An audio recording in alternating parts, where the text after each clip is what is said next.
Hey there, boils and ghouls. It's your friend Tara and Tats, and I'm back with a new video. And I just want to take 1 second, okay, before I get started, if you allow me that. I just wanted to take a second to say thank you to all of my subscribers.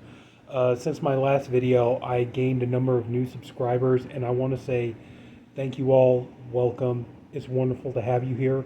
But I also want to say thank you to each subscriber. You all mean a lot to me. It's not even worth doing this if it wasn't for you. Um, to everybody who believed in me from the beginning up till now, every last one of you, you truly have a place in my heart, and I do appreciate every one of you. And yeah, as for all my new subscribers, welcome, and I hope that I can make videos that everybody can enjoy. And I mean, I know it's all subjective. Not everybody's going to agree with whatever I say, but yeah, I just wanted to take a minute to just say thank you to everybody, from the first subscriber all to the newest subscriber. I can't tell you enough how much I appreciate all of you. Okay, so enough of the mushy stuff, I guess. Let's go ahead and get into it. Right, real quick before I get started, I did pick up a new movie on 4K, and this is one. This was a movie I was like, I don't even know if I really need this on 4K, but I went ahead and I picked it up because I found it for a good cheap price, and that is I Spit on Your Grave. This is the 3 disc edition, and I mean, it looks okay on 4K. This is just one of those movies. You're like, do I really need this? But mainly I got it for the 3rd disc with the documentary growing up with I Spit on Your Grave, and then there was the new location feature. I am a sucker for like the then and now, kind of like looking at locations where movies were filmed and everything. So yeah, so that was kind of the big reasons. But the movie itself, it looks fine on 4K. Some parts, but yeah, it's okay. But anyway, so that's all right. It's over 2 minutes now. Let's get into it. The real reason we're here is because today Warner Brothers released Poltergeist on 4K, and this is a movie. I'm going to be honest with you, okay? It's like the first time I saw this movie, it scared the living hell out of me. I know a lot of people are probably going to be like, really? You were scared by that? You were such a baby. But okay, cut me some slack, okay? I was 5 years old, and this is a movie where you see a lot of really bad things happening to little kids and stuff. So yeah, so this movie kind of got to me. But I've always loved this movie, and oh man, there's so much stuff you could talk about on this movie. Like so much history behind it, and unfortunately, I know people would like a really great collector's edition, with like feature-length documentary and commentaries of some sort. Unfortunately, yeah, Tobe Hooper. Even though Tobe Hooper did commentaries on a number of his films, he never did one for this one. It's like I kind of wish he would have, but now I don't know if this is true or not. I've heard this is just a rumor, but my understanding is one of the reasons why we never got like an ultimate collector's edition of this movie is a lot of it has to do with Spielberg, because like ever since this movie came out, pretty much so many people have said, and supposedly like even cast and crew have said that really like I mean, you watch the movie, you could tell Steven Spielberg, he wrote the story, he co-wrote the script. He was the producer on the movie, although and you could tell, like the movie has its fingerprints all over it and stuff like that. But ever since this movie came out, everybody talked about. Well, the thing is like Tobe Hooper actually never directed the movie. Spielberg was the one who directed the movie. He was on set all the time. He was very hands-on. He was this and that and all that kind of stuff. And Tobe Hooper was just there, and like rumors were saying, well, the reason why Spielberg, put Tobe Hooper as the director was because Spielberg didn't want to get, pigeonholed as a horror film director, and then I've heard another rumor where it's like, the thing is like Tobe Hooper didn't really know how to do like visual effects, blue screen and all that, matte paintings, he was, which I don't think that's really true, but so that was kind of the deal. Like Spielberg brought him onto this production so he could teach him how to use, or how to perfect doing visual effects for movies and stuff so that Hooper can use them for later films and all that. I don't know. There's so much going on, and you hear all the stories like they use real skeletons, for the like on the back there, they used real skeletons because they were cheaper than getting fake ones. You hear about the Poltergeist curse and everything else because unfortunately the two girls, Heather O'Rourke and Dominique Dunn, unfortunately, they passed. Dominique Dunn passed away not long after this film was made, and Heather O'Rourke, she got sick and she passed away during the making of Poltergeist 3, and just oh man, we could be here all day if we sat here and talked about. But one thing I think is really interesting though about this is 2022. This movie came out in 1982, and for whatever reason, it's not mentioned on here or anything. You'd think they would try to sell this as like a 40th anniversary. The movie's this year marks 40 years, so you'd think this would be kind of marketed as a 40th anniversary edition. But as you could tell, nothing. You do get a warning label on there, which I get, but it's about the flashing lights. There's a little piece of paper I'll show you in just a second, but. Anyway, you got a nice slipcover. I would say, though, personally, this is okay, but I would much prefer if they had just used the original poster art. I think the original poster art is so much better and all that. But, I mean, I'm just saying, though, they could have really sold this as like a 40th anniversary edition. So you got the spine there. You got the back there. You can tell, see, beautiful, glossy slipcover and everything. So. You got a couple of bonus features on the Blu-ray. You have They Are Here, The Real World of Poltergeist documentary, parts 1 and 2, Science of the Spirits and Communing with the Dead, The Making of Poltergeist, which is a vintage kind of behind-the-scenes, little featurette, and the theatrical trailer. I'm trying to remember if it was the Blu-ray or there was a DVD or something. I think it was when they did that kind of like anniversary edition, whatever. They didn't include the trailer, so now you got the trailer, and then you got this, making up Poltergeist.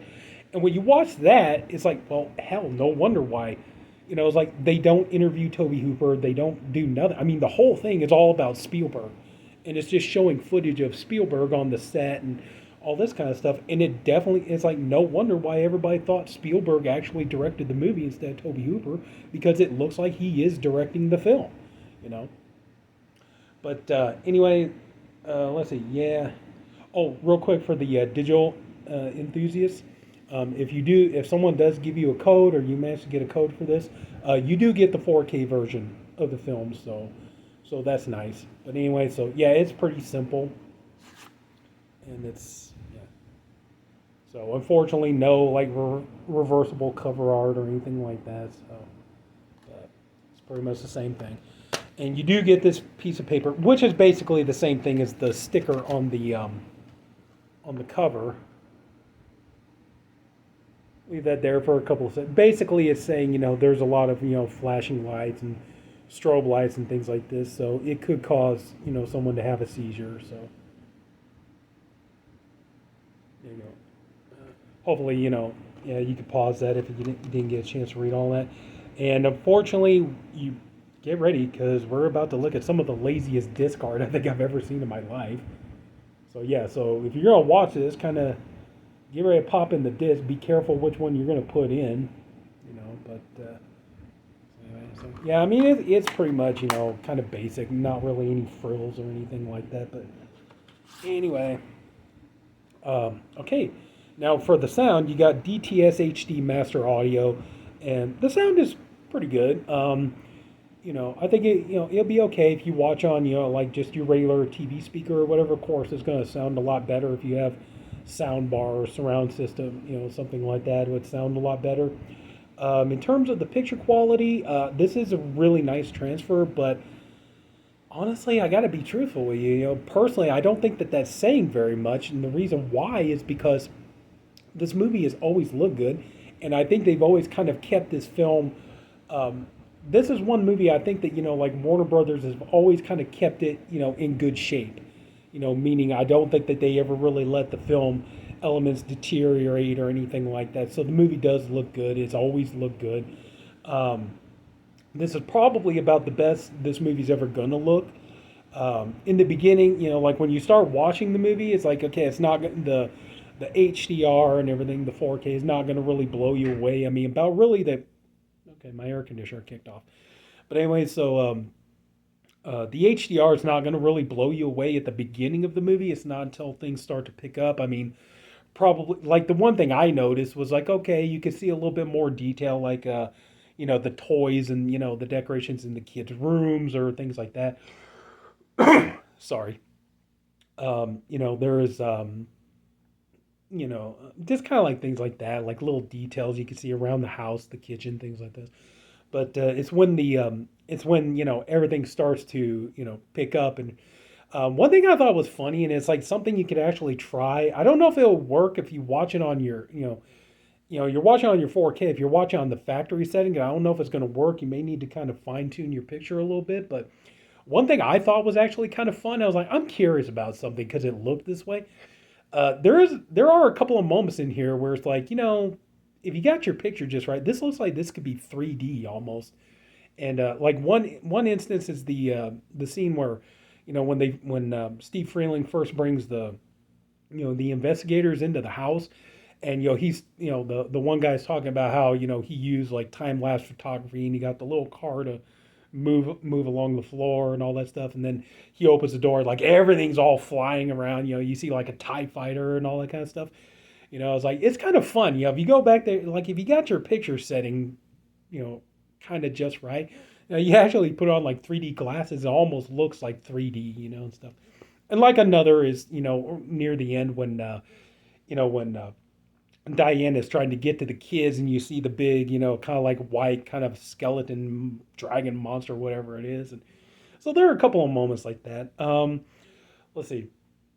I know there's probably going to be people like they're going to watch the scene like where the investigator, like he goes to the bathroom, he starts like peeling his face off and stuff like that. I know people are going to be like like, wow, you could tell that the head was fake. It's like, no, I think a lot of people kind of knew that. They didn't need 4K to tell them that the head was fake. But still, you're just kind of going along for the ride and stuff like that. And, there are a lot of, there are a lot of people out there, I think, that are into practical effects, and they know it's practical effects, and that's part of the charm for them. But yeah, this honestly, it's like in the beginning, it's like the 4K isn't going to blow you away, but when everything starts to pick up, yeah, you're going to start to notice it. And honestly, this is a really good, solid transfer, and the sound is good. So overall, I think this is a worthy purchase, and I would recommend it. And I'm glad that I got it. Like I said, I just kind of wish instead they would have used the original poster art, but still, I would definitely say, yeah, if you're a fan of this, and like I said, I think this is probably about as good as this movie's ever going to look. But I think they did a good job with it, and I didn't detect any real problems or anything like that. At least none that I could notice. Of course, I'm not the world's biggest expert or anything like that, but I would definitely say yeah. There are a couple of moments though. Yeah, there are. You could tell kind of like some of the when they're doing like match shots and stuff like that. A couple of them look obvious. Excuse me again. Like one of the most noticeable is like when Teague takes Steve Freeling out to the cemetery and they're talking. There's like a shot they're standing by the cemetery and you could clearly see that it's a matte painting and stuff like that. And it's even the HDR still it still looks kind of obvious. But overall, I would definitely say yeah, go ahead and pick up Poltergeist on 4K. I mean, unless you want to wait and see if it goes on sale, but it does. This is probably as good as this movie's ever going to look, and I highly recommend it though. As someone, I've seen this movie. I've seen it on cable TV, VHS, DVD, Blu-ray, all that kind of stuff. And I do have to say, personally, I think it looks great. So that's it. So if anybody took the time to watch this, I thank you for doing it, and I appreciate you for doing it. I appreciate all of you. And you know, if you like the video, please leave it a like. If you haven't already, go and subscribe to my channel. We have a different going to have a lot more fun videos coming and everything else, especially heading into October. We got all kinds of stuff coming, and it's going to be a great time. So that's it, my boils and ghouls. Take care, and I'll see you later.